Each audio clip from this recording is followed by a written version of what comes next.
हो रहा है। जब स्मृति ईरानी बताएं, स्मृति ईरानी को तब दर्द महसूस नहीं होता जब उनकी पार्टी का एक बलात्कारी एमएलए कुलदीप सिंह सेंगर एक बेटी के साथ बलात्कार करता है। तब स्मृति ईरानियों को हिंदू का दर्द नजर नहीं आता। जब भारत देश के बॉर्डर पर बैठकर 750 से ज्यादा किसान भाई शहीद हो गए, तब स्मृति ईरानी को दर्द नजर नहीं आता। जब मणिपुर के अंदर देश की बेटियों को निर्वस्त्र कर दिया गया, तब स्मृति ईरानी को दर्द नजर नहीं आता। स्मृति ईरानी को पश्चिम बंगाली नजर आता है, राजस्थान नजर आता है, छत्तीसगढ़ नजर आता है। स्मृति ईरानी को क्यों नजर नहीं आता उत्तर प्रदेश?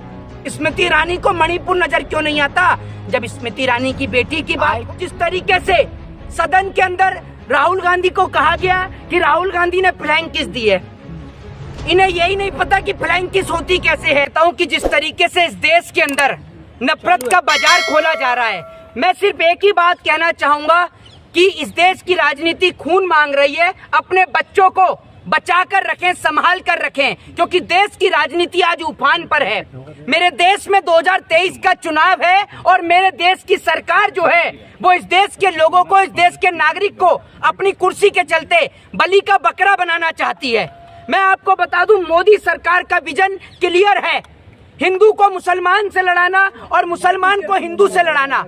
ना तो पेट भरने की बात, ना रोजगार की बात, ना शिक्षा की बात, ना बेरोजगारी और महंगाई की बात, सिर्फ एक ही बात कि कहां पर मस्जिद को तोड़कर मंदिर बनेगी, कैसे मुसलमान का खून बहाया जाएगा। बस इसी चीज पर भाजपा चर्चा करती है। कभी भाजपा के नेता प्रॉफिट मोहम्मद साहब को लेकर विवादित बयान देते हैं, कभी भाजपा के नेता, आपने देखा होगा कि देश में उपद्रव मचाने का काम करते हैं टी राजा जैसे लोग, जिन्हों का काम ही सिर्फ इस देश के अंदर नफरत फैलाना है। कभी भाजपा के नेता हिजाब को लेकर बयान देते हैं, क्योंकि भाजपा के नेता इस देश में अनपढ़, जाहिल और गवार हैं।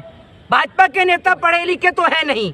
आज आपने देखा होगा जिस तरीके से सदन के अंदर राहुल गांधी को कहा गया कि राहुल गांधी ने फ्लाइंग किस दी है, इन्हें यही नहीं पता कि फ्लाइंग किस होती कैसे है। जिस तरीके से संसद के अंदर, सदन के अंदर लोग शोर मचा रहे थे, राहुल गांधी अपनी बात को कहने के लिए राहुल गांधी ने यूं करके यूं किया, देखा होगा आपने। और फ्लाइंग किस कैसे होती है वो पूरे देश को पता है। आप ही बता दीजिए कैसी होती है। आप लोग अच्छी तरीके से जानते हैं। आप लोगों को ये तो पता नहीं होगा कि देश की मीडिया का कौन सा स्थान है। पता है आपको? पता है आपको? आज रुक जाइए, आज इसी बात पे बहस कर लेते हैं। इस देश में सड़क छाप पत्रकार बहुत इंटरप्ट करते हैं हर चीज के बीच में। इनको पता नहीं है फ्लाइंग किस कैसे होती है। ये अभी गांव देहात से उठकर आए ना, मुझसे कह रहे हैं कि मैं बता दूं। आप ये बताओ, पत्रकारिता में भारत देश का कौन सा स्थान है? ना आप बताइए ना, जो सवाल पूछे। अरे बताइए, जवाब दीजिए, आप जवाब दीजिए। आप जवाब दीजिए। 167 फिर वो छोड़िए ना, छोड़िए, आप जवाब दीजिए। सवाल नहीं, सवाल हम करेंगे, जवाब दीजिए। आपका नंबर आएगा तो कर सके। आपका नंबर आप बताइए ना, आप बताइए। आप कैसे कह सकते हैं फ्लाइंग? आप कैसे कह सकते हैं राहुल गांधी ने फ्लाइंग किस नहीं किया? आप कैसे कह सकते हैं? कैसे कह सकते हैं? हम आंख से अंधे नहीं है ना, आंख से अंधे आप हैं।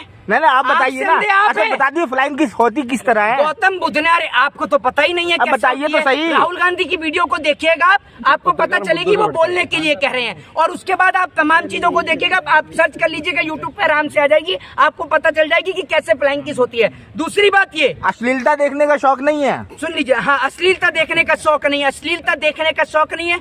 आप इतने बेशरम पत्रकार हैं कि जिस तरीके से मणिपुर के अंदर देश की बेटियों को निर्वस्त्र करके घुमाया गया, इन जैसे पत्रकार मूक दर्शक बन के बैठे हुए थे, इसीलिए तो देश की बेटियों को निर्वस्त्र करके घुमा दिया गया। ये कहते हैं कि अश्लीलता, किसी बेटी की इज्जत जब लुट जाती है ना, तो पता करके देखिएगा कि उसके बाप के ऊपर, उसके पति के ऊपर क्या पड़ता है। स्मृति ईरानी बोली है कश्मीरी पंडितों को और हिंदुओं को लेकर, स्मृति ईरानी को दर्द महसूस हो रहा है। जब स्मृति ईरानी बताएं, स्मृति ईरानी को तब दर्द महसूस नहीं होता जब उनकी पार्टी का एक बलात्कारी एमएलए कुलदीप सिंह सेंगर एक बेटी के साथ बलात्कार करता है। तब स्मृति ईरानियों को हिंदू का दर्द नजर नहीं आता। जब भारत देश के बॉर्डर पर बैठकर 750 से ज्यादा किसान भाई शहीद हो गए, तब स्मृति ईरानी को दर्द नजर नहीं आता।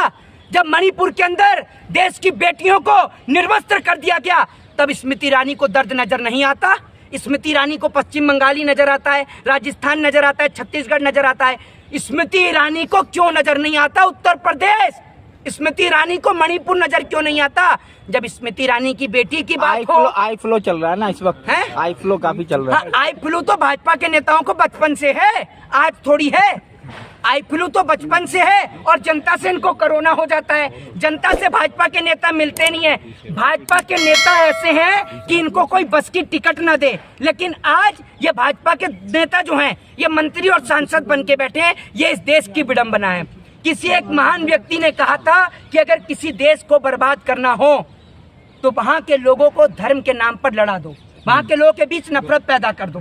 लेकिन मोदी जी कहते हैं अमृत काल चल रहा है, विदेशों में डंका बज रहा है, आम जैसा जो होता है ना, हाँ। उस तरह से डंका बज रहा है। तो बेटी पढ़ रही है, सब हो रहा है, कुछ क्या कहेंगे? देखिए, आपकी एक बेशर्मी की ना एक सरहद और सीमा हो चुकी है। मेरे पास आपकी बेशर्मी सवाल पूछो तो बेशर्मी। मोहित शर्मा ये गलत बात है। हाँ, आप पे पच नहीं रहा, मोदी जी सच नहीं पच रहा। सवाल पूछो तो बेशर्मी। अगर एक बात सोच कर देखो, हाँ, सोच ही वो जो रहे। बेटी है हाँ। जिसको निर्वस्त्र करके घुमाया हाँ। गया, पूरा मेरे देश को दुखी बोलना है, नहीं चाहिए। पूरा देश दुखी है। आप ही दुखी नहीं है, आप दुखी पूरा है। देश दुखी गए है। तुम उसके पास मिलने, पूरा देश गए? दुखी है। गए मणिपुर चल रहा है, आप गए दुखी है। आप गए। हम तो उसके लिए लगातार आवाज उठा रहे हैं। हम भी उठा रहे हैं आवाज। आपने आवाज कहाँ आवाज हाँ, उठाई? हम भी उठा रहे हैं आवाज। बताइए, कौन सा चैनल आपका कहाँ देखिए। उठाई? हैं? बताइए ना कहाँ है, कहाँ है? हम भी उठा रहे हैं ये आवाज। 2% के गोदी मीडिया के पत्रकार जिन्हों का काम सिर्फ इस देश में है जी। नहीं, मोदी जी डंका बजा रहे हैं, डंका बजा रहे हैं विदेश में। कितने विदेश घूम के आए हो आप? मैंने वो कह रहे हो, डंका बजा रहा हूँ। हैं? मोदी जी ने तो ये भी कहा था कि सबको 15-15 लाख दे दूंगा। दिलवा दिए मोदी जी ने 15 लाख। आप 70 सालों में बोलने वाला प्रधानमंत्री आया है, पच नहीं रहा आप लोगों को। हैं? 70 साल में बोलने वाला प्रधानमंत्री आया है। ये बोलता ही बोलता है, करता कुछ है ही नहीं, सिर्फ बोलता ही बोलता है। और बोल बोल के पूरा देश बेच दिया। जिस चीज को कहा मेरा बचपन का उससे नाता है, समझो अगला नंबर उसी का है। ये शुक्र मानो उसने अब तक ये नहीं कहा। अगर आपका नाम लेकर कह दिया ना तो आपको तो बेक ही देगा वो। और मैं तो कहता हूँ सबसे पहले अब आपको बोले कि मेरा मीडिया से बचपन का नाता है, फिर आपको बेकेगा। और बड़ी खुशी होगी इस देश को जब आपको बेकेगा, क्योंकि आप बिक गए तो इस देश से नफरत समाप्त हो एक जाएगी। लास्ट सवाल, वो सब बेच देते हैं तो मोदी जी का गुरु कौन है? हैं? मोदी जी का गुरु कौन है जो सब कुछ बेच रहे हैं मोदी जी? देखिए, मैं आपको एक चीज बता देता हूँ। सरकार का एक ही विजन है, सरकार का विजन क्लियर है। कल बेचे सो आज बेच, आज बेचे सो अब। सरकार अगर चली गई तो देश बेचेगा कब? तो सरकार का तो ये विजन क्लियर है। चलिए इसलिए मोदी जी जो है, आपके पास वो देश बेचने में आपके पास सच पच नहीं रहा आपसे। जी। नूह में क्या करें? देखिए, नूह में तो हमारे जितने भी जाट भाई हैं, ब्राह्मण भी जाएंगे क्या? नहीं, मैं आपको जाट और ब्राह्मण में अंतर क्या है? हम लोगों का सबसे बड़े गौरव की बात है, हम भारतीय हैं। हमारे देश के लोग पूरे विश्व में भारत देश का नाम रोशन करने का काम करते हैं। हमारे देश के लोग आज ऑस्ट्रेलिया हो, अमेरिका हो, कनाडा हो, यूएसए हो, हमारे ही तो देश के लोग हैं। अच्छा, हमारे ही तो देश के लोग हैं। कांग्रेस के बारे में नाम रोशन कर रहे हैं। आज आदिवासी दिवस है तो उसके बारे में क्या कहना चाहोगे आप? देखिए, मैं आपको बता दूं कि इस देश के अंदर आदिवासियों की भूमिका तो एक बहुत बड़ी है। एक महत्वपूर्ण भूमिका इस देश के अंदर आदिवासियों की है। लेकिन इस देश का दुर्भाग्य है कि इस देश के अंदर आदिवासियों को कुछ नहीं मिला। अच्छा, सिवाय आदिवासियों के शोषण के सिवा इस देश ने आदिवासियों को कुछ नहीं दिया। ये बात मैं आपको बोल देता हूँ। होने के बाद भी ये बात कर रहे हैं। सर्वोच्च पद पे क्या मिल गया? जय हिंद। सिर्फ एक पद ही तो है। जय हिंद, जय भारत, वंदे मातरम।